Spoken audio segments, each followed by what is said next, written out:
Blessings, everyone, and thank you so much for joining me on this Ascension Walk series.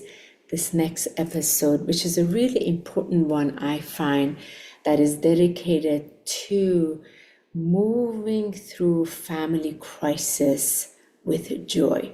This is almost sounding like it's not possible, especially when we are experiencing crisis within a family. And I never knew it was possible to actually move through it with joy, but it is possible. And I like to take this opportunity to share with you why this is so important and part of your Ascension embodiment. So bear with me for a minute while I first thank those of you who are returning to my channel. Thank you so much for subscribing. Thank you for making your comments, and thank you for the questions you ask, and also resharing the video so you can reach others. And those of you who are new, thank you so much, and thank you for being patient as between I'm supposed to release these videos every Wednesday, and I was inside a family crisis last week, so I obviously couldn't. And this video is particularly inspired by that, so I can just share a little bit of the wisdom that's been blessed upon the altar of my heart. So maybe when you're going through family crisis, you can just remember this and maybe you can apply it. So on this Ascension Walk series, I speak about all these different topics that are part of the embodiment of your ascension. And this embodiment of ascension, what is very interesting about it is that we have this journey in our human experience that we have chosen to go through, and we are meeting many different incidences and encounters along the way. And within all that we meet, it is part of that in which is revealed within us, that has showed up so that we can have the ability to meet it with love. Now, this is a real mastery level because often we experience the yuckiness, often we're triggered, and the triggers really hurt, and it's all part of the healing process. And as we're going through the healing, it's like a long journey of this healing, and it doesn't feel good most of the time. Yet we know there's that love there. And often that when it comes to family, we want to separate from family. And most of you that have known me for many years, most of you that are part of our Ascension Alchemy Association, and those of you who attended our events, my events for so many years, you know that I'm very dedicated to family. So my immediate family, my children, even my former spouse, my Michael, my divine partner spouse, my mother, my brother, my mother-in-law. It's such a huge part of the Ascension embodiment. And to each their own. There are many teachers and leaders that really through the Ascension, they've left their family. I have no judgment for anyone. For me, it was never called that. For me, is to go through the thick and thin of the family and through the extreme situations and go through it with the family and be on the other side of it. So, and this is where I want to really speak about a certain area. And again, those of you that know me, my former spouse and I are very close.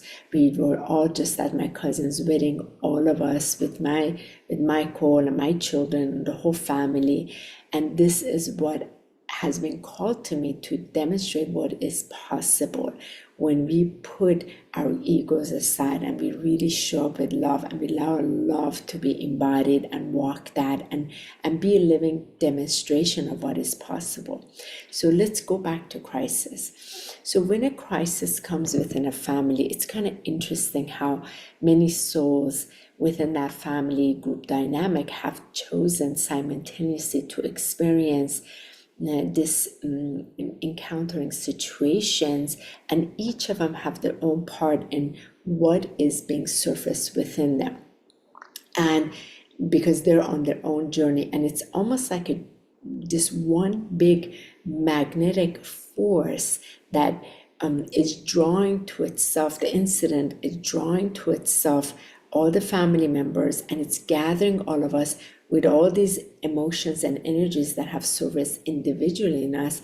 And it is up to each of us, if we can allow the energies to transform through us by the power of our divine love. And this becomes really challenging when there's a crisis, because when there's a crisis, everything is coming up, everybody has their own ideas, and then there are a lot of feelings that get hurt and emotions are all over the place. And because of the crisis, sometimes individuals are not very grounded because it's hit the emotional body. So then the mental body is stepping it. That's where the ego gets strong. One person wants to take it in this direction, another one wants to take it in another direction. And it becomes very important where you are at the moment of that crisis, so that you can move through it by the law of grace, by not the law of karma, by the law of grace. That means really supported by grace. So through the gracious way, through that divine love, see the situation and be able to be so grounded in your truth, where that clarity of that radiance can shine light on the situation and on the path, and at the same time be able to really stomach, when you can see the path so clearly and the other family members cannot, and they're coming from their own frustration or fear or their lens that is just so narrow, cannot see. And you have to be able to give the opportunity for them to choose for themselves the experience, because that is part of their experience. And to do this, really, the joy in you as a pretense, I would have to say, has to be set up really high. And that means of the natural divine joy in you, so that when you start your morning, no matter what, you are aligned with that divine joy presence. And that divine joy presence has precedence in your body and is aligned already there. So at the moment of crisis that happens, though you may experience it, but your human self is not being thrown around. So you're able to be grounded and also anchored in that deep truth, in that joy. And while you're witnessing all the family members experiencing what they're experiencing, no judgment. They might be nuts, they may be emotional, they may be all over the place, and it's all okay. You do not judge, yet you allow your divine joy self, as your natural self, to write it. But the way you write it is not through your human self. It must be through your divine self. It's literally like your divine self is taking the wheel and your human self steps back and it moves through. A lot of times what I say to myself, I just release my human hands and I say, divine presence can juggle this much better than my human self, because I can see, whoa, this is like one giant mess. And also to recognize it is not my responsibility to take it on. And this is a huge part of a lot of us who are empaths, and also as healers and bringers of light and light bearers, we've carried that onto ourselves, because there's a part we know we can assist in transforming the energy. The other part is we can see clearly, yet we have to be able to meet our own vulnerability, as well as be able to ground it deep enough in our truth, so we're not caught in the crisis. We're able to remain in our light and not project the light on anyone, but remain, so that the family members who are going through their ups and downs, through the crisis, they too can rise up, and finally it can hit like this balancing plateau. And this is really, really challenging. And doesn't necessarily work within 1 day or 2 days, though it can.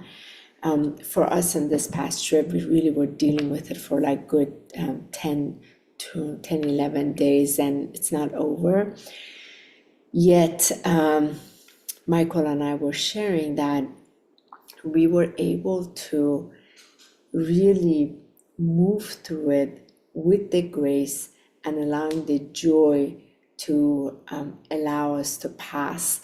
And what is so interesting about it, we prioritize throughout the day a few pockets of areas of joy so that our own vibration was higher. So as calls with the more crisis, more stuff came over, we weren't losing our ground in any way. And this is why I really wanted to share this video, because it is so valuable, and for us to be able to put these into practice. And I like this series to be very practical so that you can, the real life situations, I'm I'm in it myself, and it's not about 12th dimension, it's not about 9th dimension, it's not about the angels, ascended masters, it's not about light language, it's not about portals, it's not about more influxing energies or incoming energies or the CMEs, all of that. All of that is there. But when it comes down to you within a human body, how can you truly live it? Instead of being all out there, being in the body and truly going through it, but going through it non-judgmentally, compassionately, and gracefully. It's not an easy task, yet many of us chose exactly to go through it and embody it. As one of us embodies it, it becomes more accessible and available on the planet. That's how we change humanity and the collective energy. Transformation. So much love, and I'd love to hear from you. Let me know if you have any questions, and I'd love to hear your comment.